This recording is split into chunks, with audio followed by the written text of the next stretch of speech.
पढ़ाई कैसी चल रही है? बढ़िया। कल एग्जाम है, क्या पता है? धमाकेदार होने वाला है आज। कर दे, निकाल।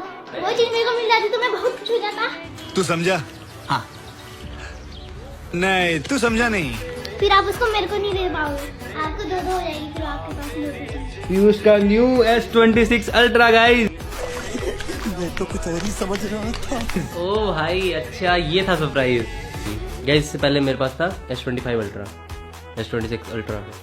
फाइनली रिवील होने वाला है ये। वाओ, और काफी बढ़िया है, पता है, निकालो। कलर भी अच्छा है ना। वही।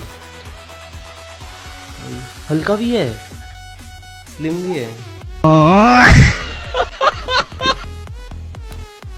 वो लेट्स गो। हाथ कांप रहे, पता है? मेरे को क्यों नहीं मिला यार?